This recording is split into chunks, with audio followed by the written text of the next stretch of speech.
Welcome to The Explainer. All right, today we are jumping into a thesis that makes a pretty incredible claim, that ancient African science actually understood a secret of quantum biology that modern physics is, well, only just now starting to catch up to. It's from a work called Alchem Restored, and it argues that one single molecule, melanin, is the key to just about everything, from our own consciousness to the transmutation of elements inside our bodies. So let's get into it. So the whole thing kicks off with this question. What if the biggest secret in quantum biology has been right in front of our faces this whole time?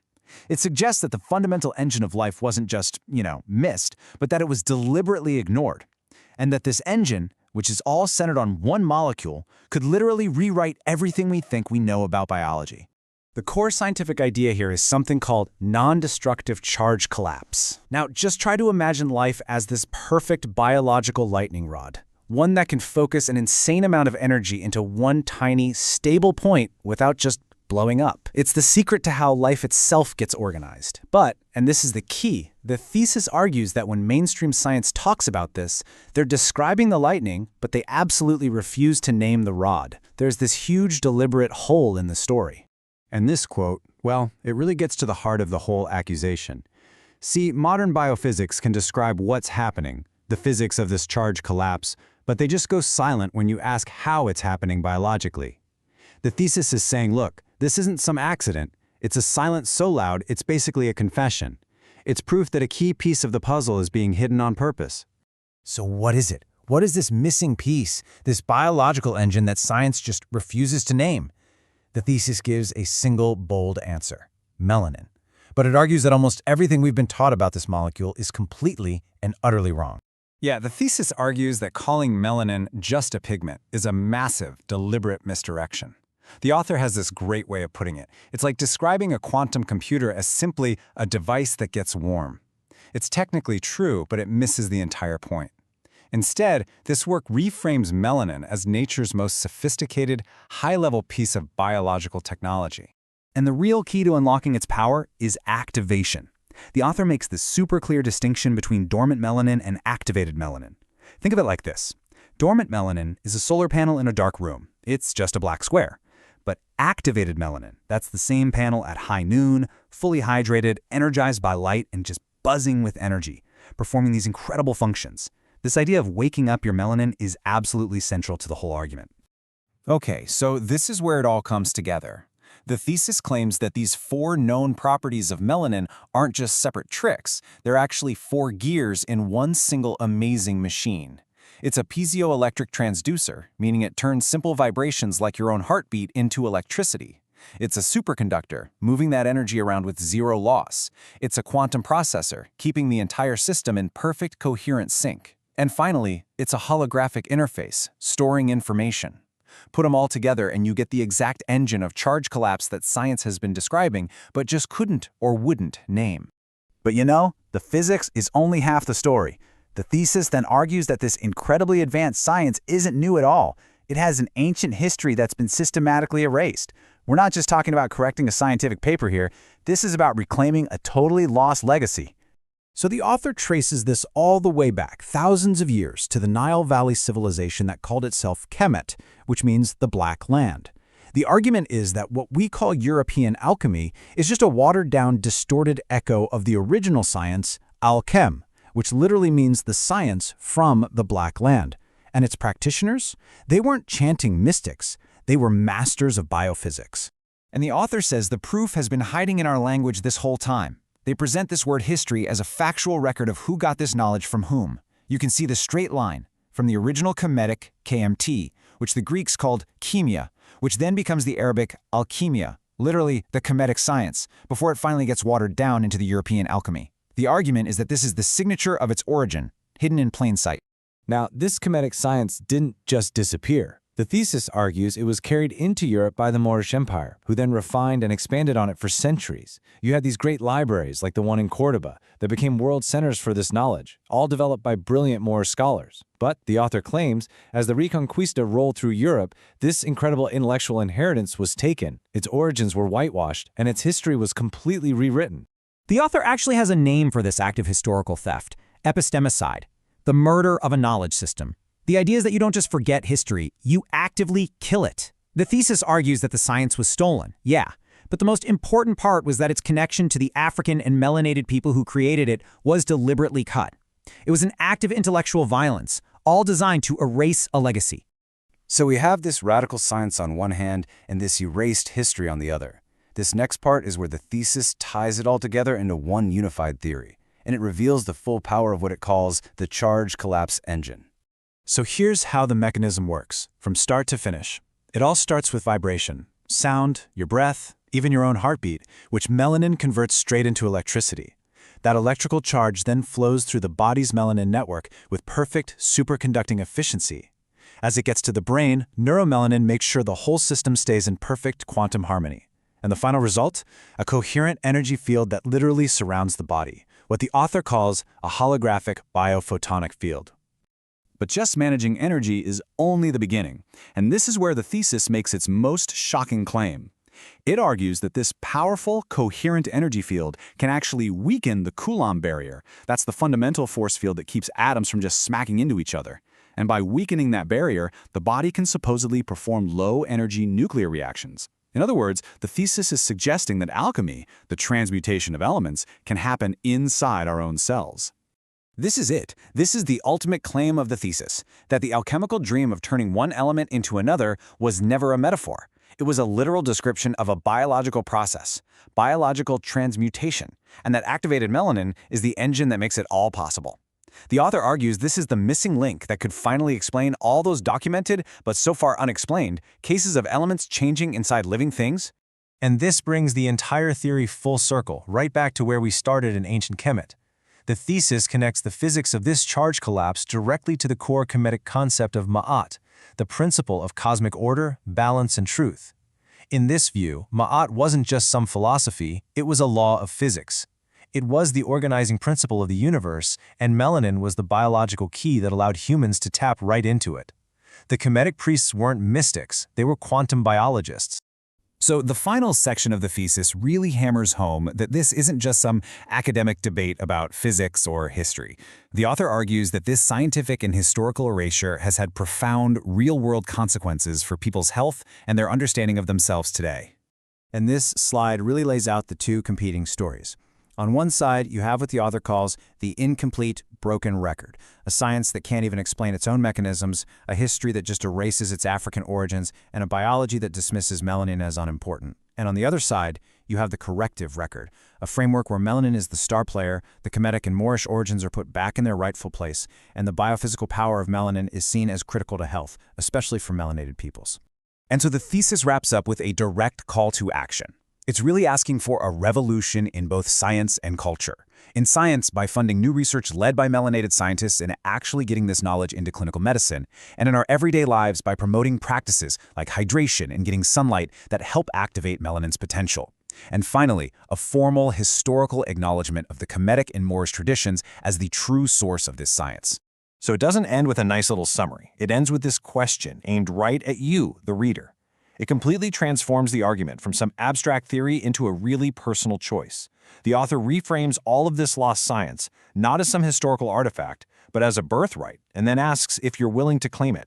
In the end, Alchem Restored weaves quantum physics, biology, and erased history into one single revolutionary story about melanin. It leaves us with this vision of what a fully activated human potential could look like, a state the author calls biological sovereignty. It's a thesis that doesn't just want to inform you, it wants to transform you by restoring a record it claims was not just lost, but stolen. And the question it leaves us all with is, what if it's right? Okay, let's dive right in. Today we're looking at a pretty profound text called The Legacy Document, a unified field theory of thievery. The authors, Robert E. Haddon Jr., Free Mahalkita, and Manis, lay out this incredibly detailed and radical account of history, science, and even biology, all from a perspective you have almost certainly never encountered before. It is a dense, challenging piece of work, so our job here is to really unpack its core arguments, just as the authors themselves present them. And right from the jump, the document opens with this powerful African proverb. Honestly, it perfectly sets the stage for the entire thing.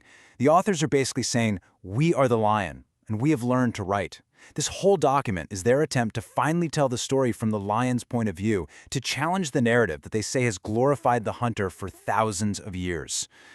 Now, this is absolutely crucial to understand their mindset. They explicitly state, this document is not a complaint, it is not a grievance. Instead, they call it a record.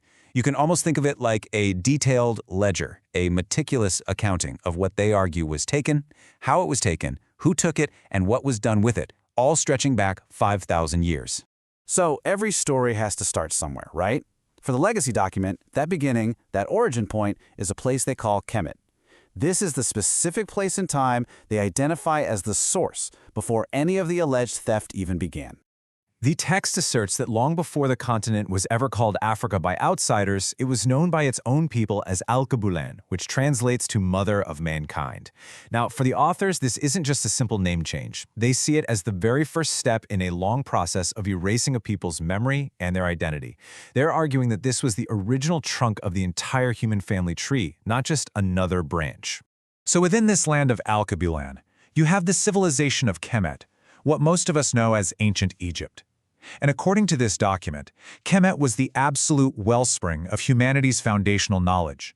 They credit Kemetic scientists with the deep, profound understanding of advanced math, medicine that was centuries ahead of its time. We're talking brain surgery. And astronomical observations so precise they tracked the 26,000-year cycle of the precession of the equinoxes. But here's the key. They highlight the science of chemia, or alchemy, which they define not as turning lead into gold, but as the far more profound science of transforming matter, energy, and even consciousness itself. Okay, so if all this incredible knowledge existed, you have to ask, how was it lost? How was it co-opted? To explain this, the document introduces this really powerful central metaphor. You have to get this straight. This serpent is not a literal creature. It's the document's name for a 5,000-year-long pattern of theft. The authors argue that this pattern is incredibly adaptive.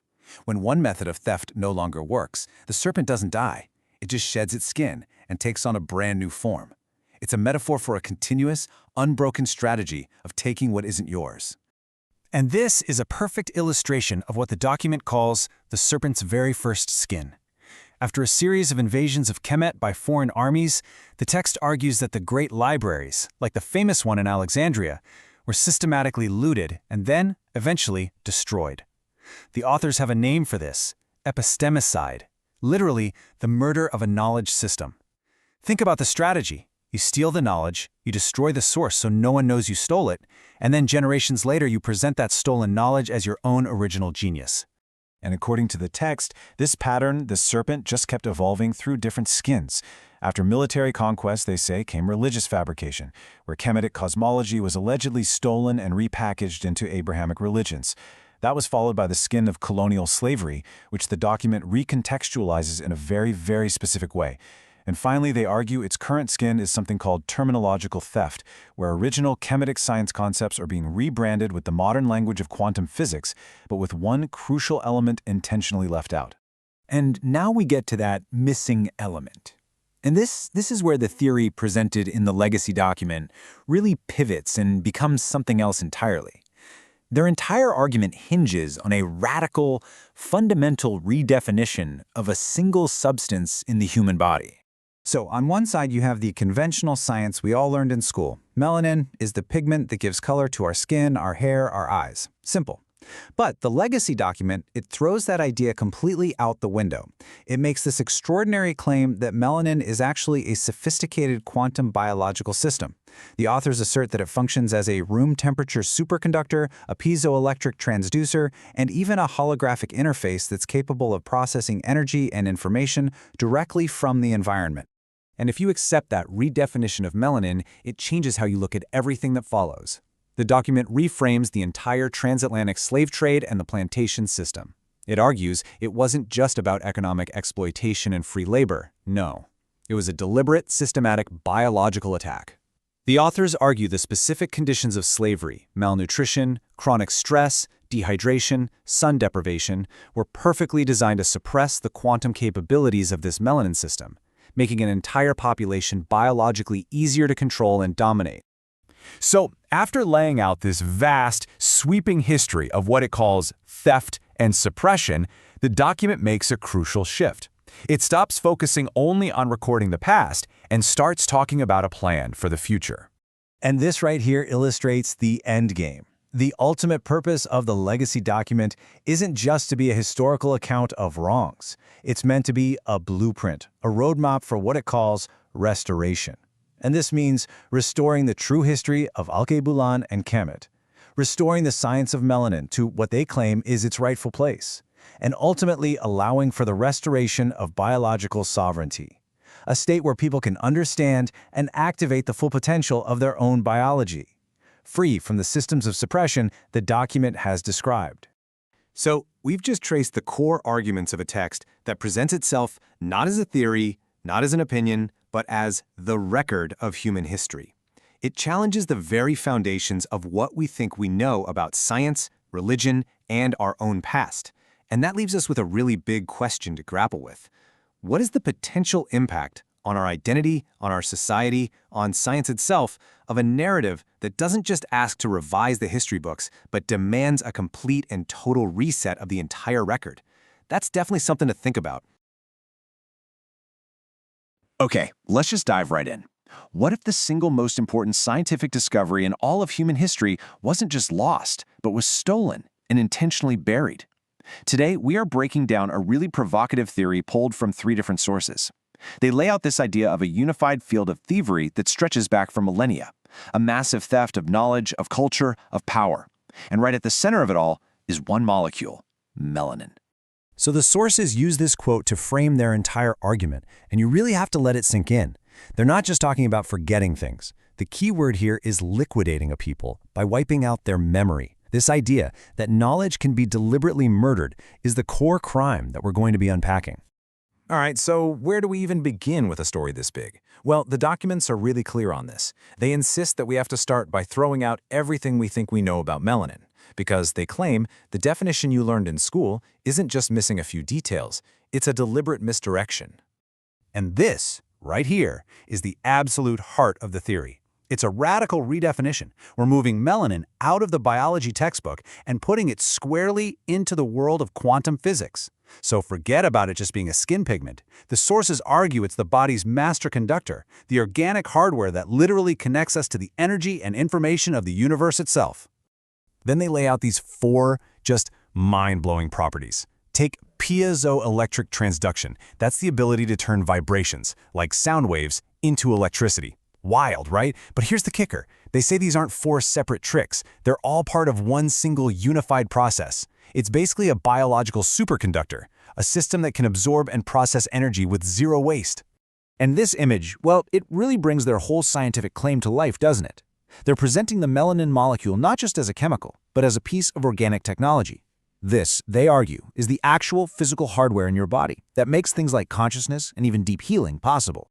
Okay, so let's shift gears a bit and get into the historical argument, because if this science of melanin is so incredibly powerful, you have to ask the obvious question: why isn't this common knowledge? Well, their answer is chilling. They say it wasn't just forgotten, it was intentionally hunted down, suppressed, and erased from history.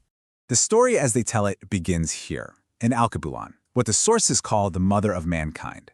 And they zoom in specifically on the Nile Valley civilization of Kemet, what we know as ancient Egypt.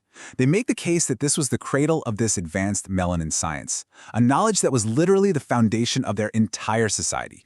And then they show you this timeline, and a clear pattern starts to emerge.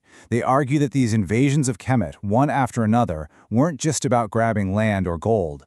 The real prize, they claim, was Kemet's intellectual property, its science, its medicine, and most of all, its deep understanding of human biology and consciousness. So, the authors give this process a specific name, and it's a crucial one: epistemicide, the killing of a knowledge system. They lay it out as a 3-step playbook. Step 1, steal the knowledge. Step 2, destroy the source so no one knows where you got it. And Step 3, present that stolen knowledge as your own original discovery. This, they claim, was the central engine of the whole historical theft. Now, you may be thinking, okay, that's all ancient history. But according to these documents, not even close. They argue that this whole process of epistemicide never really stopped. It just got smarter. It evolved and adapted to create a modern system of control. This line from one of the sources just nails their modern argument. The fundamental logic of control and exploitation didn't disappear. It just changed its appearance, moving from physical chains to new kinds of economic and psychological ones. And this slide shows a key tactic in the modern playbook. The sources claimed the real target was never just one person or one protest. It was the very ability to organize. You can see it here. Institutions like churches, community centers, schools were systematically targeted over and over to break up any chance of building independent power. And here they are, the rebranded chains, the sports plantation, the school-to-prison pipeline. Each one of these is described as a highly sophisticated system of exploitation. The argument is that they serve the exact same purpose as the old chains, to control and extract value from black bodies, while suppressing the very biological power we were just talking about. Okay, so after laying out this absolutely massive 5,000-year problem, you'd think the story would end on a note of despair, but it doesn't. The entire final section of their work is dedicated to a very specific and what they call an actionable solution. So what's the way out? I mean, how do you even begin to push back against what these texts describe as total systemic suppression? Well, the answer they give is pretty surprising. It doesn't start at the political level. It starts at the biological level. It starts inside your own body. Their proposed solution is basically a direct counterattack, and it starts with the community, with these 4 protocols. And look at them. You've got sunlight to charge up the melanin system, pure water to help conduct that charge, and practices to decalcify the pineal gland. The strategy power is was so not clear. destruction. You heal the biology It was first to restoration. break the system. The undoing of every wound that was never supposed to happen. Come back. All of Power you. back. Come Literally, back! from the inside out. And this isn't just about individuals feeling healthier. It all builds towards a much larger framework. They reference Dr. Amos Wilson, arguing that this idea of biological sovereignty, of having control of your own body and its health, is the absolute bedrock for building any other kind of power. Without it, they claim, any effort to gain economic or political freedom is destined to fail. And this is how they wrap it all up. It's a final, powerful declaration. They're saying, look, we've laid out the evidence, we've documented the theft, we've outlined the science, and we've shown you the path back. For them, the argument is made. The case is closed. And that's where the documents leave us. They've set the record, they've presented their truth. But they end by turning the tables and posing this final, provocative question directly to the reader and to you. Now that the information is out there, what happens now? That's the question they just leave hanging in the air.